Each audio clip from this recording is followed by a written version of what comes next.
Welcome back to the Pro side of Live2D Beginner vs Pro. In this episode, I'll be teaching you how to create hair physics using the warp deformers and Blendshapes method, as well as separating our X and Y physics for more dynamic hair shapes.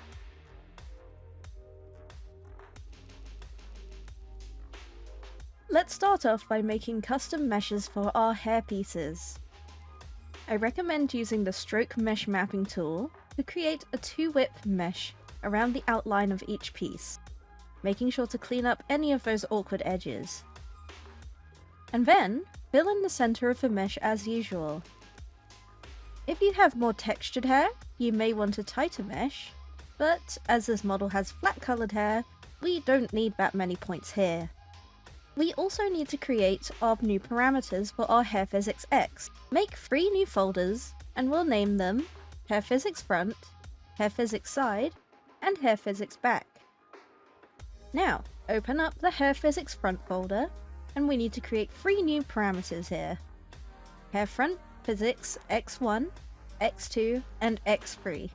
Make sure all 3 are set to Blendshapes, with a minimum of -30 and a maximum of 30. We need to create similar parameters for our hair side folder, hair side X1, X2, and X3, but we'll also add 1 extra X4 parameter, and exactly the same for our hair back from X1 to X4.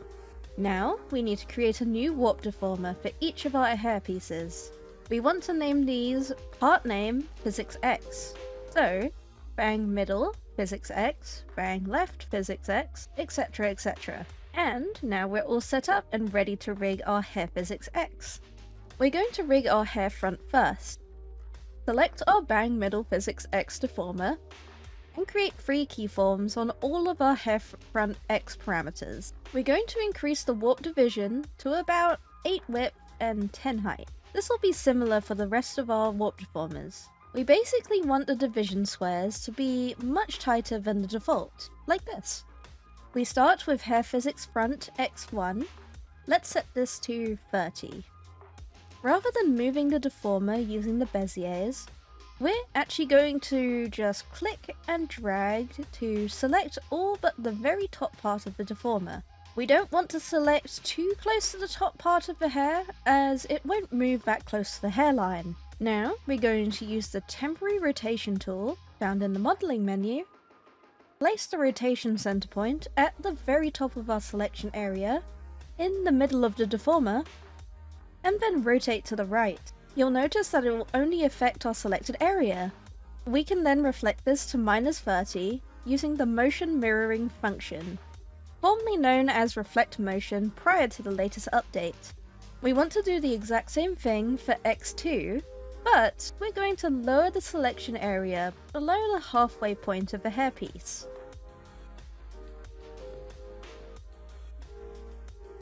Finally, for X3, we're going to increase the Bezier division number to a height of 3, and then we're going to use the lower Beziers to adjust the lower part of the hair diagonally, like this, as if the lower strands were swaying. We can mirror this motion too, but I recommend checking the mirrored side and adjusting if there's any awkward deformation going on. We should also add external interpolation to all 3 parameters. Ellipse interpolation with 2 points of interpolation, just to smooth out the swinging motion.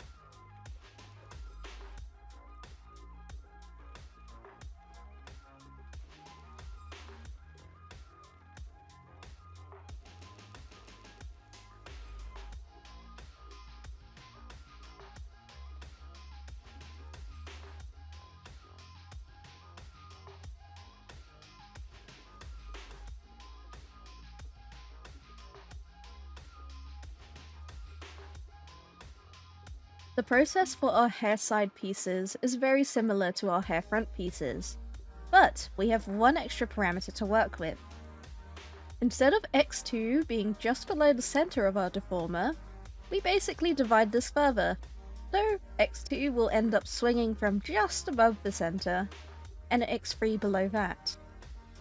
Much like how it would be divided up using skinning. I also like to add free keyforms directly on the art mesh for X4, and using the deform brush to push the very ends of the hair in each swing direction. Just makes the hair feel a little bit more fluffy.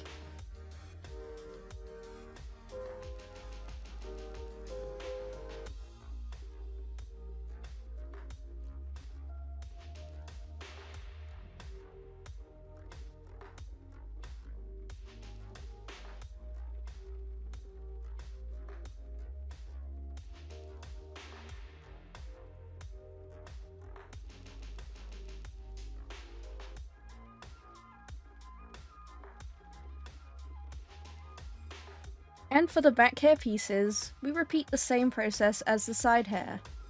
For our main back hair piece, we want to tone down the rotation for X1, as, like with our front hair pieces, the hair here would be too close to being attached to the head.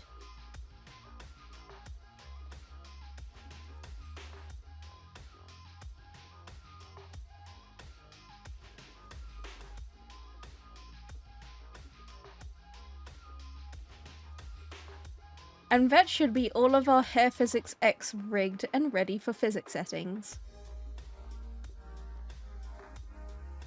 Before we move on to physics settings, we're actually going to create new parameters for our Hair Physics Y. By rigging our Hair Physics Y separate to our X movements, we can create much more unique hair physics. We're going to create 3 new parameters for each hair folder here. Hair front Y1, 2, and 3, hair side Y1, 2, and 3, and finally hair back Y1, 2, and 3. Make sure these are all blend shapes. Now we need to make new warp deformer for each of our Hair Physics Y deformers. Like last time, we're going to name these by part name Physics Y. So each of our hair pieces should have 2 deformers like this. Let's start with our hair front again. It's going to be very similar to how we rigged our Hair Physics X. However, this time, we're aiming for more of a bounce than a sway. That means we need to pay more attention to the left-right separation of our hair pieces. Starting with our middle hair piece again, we want our hair to lift upward slightly at 30 and downward at -30. For Y2, this middle piece should expand outward at 30 and inward at -30. A squash and stretch to compensate for the up and down size change. And finally, for Y3, we're just going to basically copy what we did with X3. So, have the tip of the hair sway left and right like this. The movement for this middle piece is unique, since it's in the very center of our head. All of our other pieces will be rigged very similar to our X physics, due to their position on the hairline. If your model doesn't have a centerpiece like this, or a hairline that isn't centered on the head, then it's likely that all of the hair pieces will be rigged for Y physics like this. So, here's how the rest of our hair pieces are going to work. At Y30, our hair will bounce upward and outward, and at Y-30, it will bounce down and inward. Basically, imagine the X physics we rigged, but one side is reversed. Let's start with our left deformers. We're going to use exactly the same method as when we set up our X physics. However, this time, at Y130, we're going to also move our piece upward just a little bit. It's also going to swing a bit less since we moved it upward too. And for Y1-30, we move this down a bit. Y2 and Y3 will be exactly the same. Now for our right deformer, we want to do the exact same thing. Remember that it will swing up at Y30 and down at Y-30.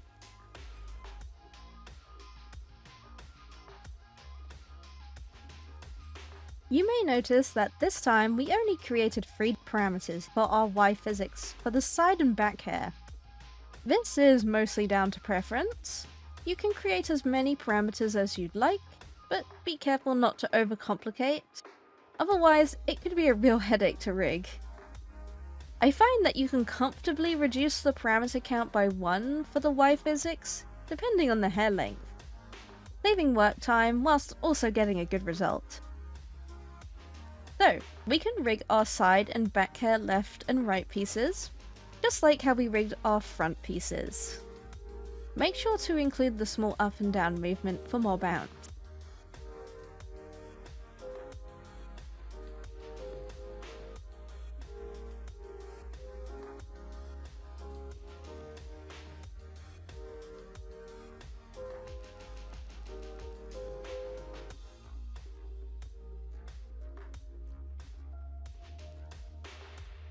And all that should be left is our back hair main part. Now, for this part, as it's centered on the head, much like our front middle piece, we're going to rig it similar to that part. So, we're going to lift it up at Y1 30, down at Y1 minus 30, and expand at Y2 30, and narrow at Y2 minus 30. For Y3, we're going to use the Beziers at the very bottom of the deformer to pull out our lower strands at 30 and push them inward at minus 30. And that is our Y physics all set up. So now, we should have both hair physics X and Y rigged.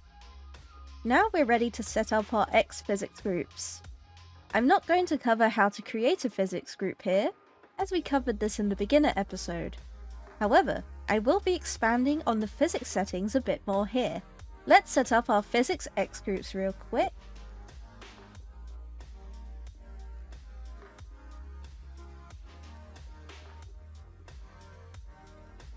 If you're coming from the beginner episode, it's important to make sure that we're labeling each new group here with X, as we're going to be differentiating our X and Y physics groups.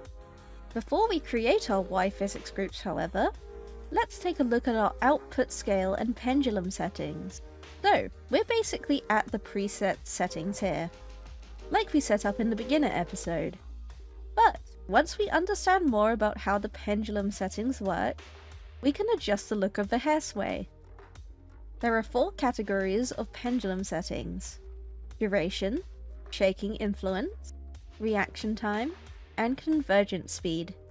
All of these settings work off each other a little bit, but I'll try to keep things as simple as possible. The most important thing to keep in mind is the swing of the pendulum. As we click and drag here, you'll see the pendulum swing, and these settings will all be modifying this swing. Since our output parameter is the dot on the pendulum here, the swing basically represents the output motion. First, we have duration. This setting adjusts the speed of the pendulum swing. You'll notice that a smaller number will make the pendulum shorter, and a larger number will make it longer. What does pendulum speed actually mean though? Well, if we shorten the durations here and see how it reacts now, you'll notice that the bottom part of the pendulum swings much faster. For our model here, that means our hair sway will be much faster. See? Generally, for hair, we want a longer duration, so a slower swing. Something around 10 to 15, depending on what look you're going for. Next, we have shaking influence. This is how much a pendulum will swing on an input. A lower number will make the pendulum swing less, and a larger number will make the pendulum swing more. If we set this to around 0.7, you'll see that the pendulum no longer swings much. Rather, it sort of settles into place. At 1, however, it's swinging a lot. We want to find a good balance for whatever physics we are setting up. Generally, most physics groups will be around 0.7 to 0.9. For our hair, we don't want a crazy amount of swing, maybe something around 0.87, and that should be perfect. I recommend trying out different numbers here to see what you're most happy with. Changing the shaking influence can change the feeling of the hair movements, from bouncy to soft. Next is reaction time. This affects how fast the pendulum reacts to our input. Pretty self-explanatory, huh? With 1 being the default reaction time, let's take a look at how this actually affects our physics. A higher reaction time makes the pendulum react much faster to our input. See how our pendulum is basically following our input here? It also tends to speed up the swing, as it's reacting much faster to the input. A lower reaction time makes the pendulum react slower to our input. It will also slow our swing a bit, as it takes longer to reach our input. The default is usually fine for our hair, but I tend to like setting it slightly slower, at around 0.9. That way, the hair will react a little bit slower to our input parameters, as our hair should be on a very slight delay to us turning our head. Finally, we have convergence speed. This affects how fast the swing will come to a stop. A higher number here will cause the swing to finish faster, and a lower number will make the swing last longer. For our hair, this number may vary a bit depending on how soft or bouncy we want the hair to be. The default number of 1 is perfectly fine, but if we want softer movements, we could reduce this to around 0.8, and for bouncier hair, increase to around 1.2. Editing these settings may also require us to adjust our output scales too, especially in the case of duration. A short duration will likely end up with more sensitive outputs, so we'll need to reduce the scale, and vice versa for a long duration. The important thing is to keep testing out the physics as you're adjusting the settings. We can also adjust the setting of all pendulums by right-clicking the setting we want to change, and selecting Edit All Values in Column. These settings don't all need to match across all pendulums too.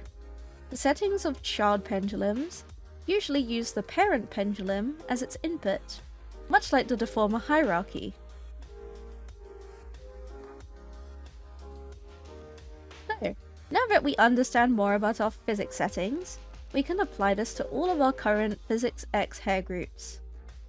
Don't forget you can save a pendulum preset by using Add below the preset menu here. It will save all of the current pendulums and settings for you to apply later.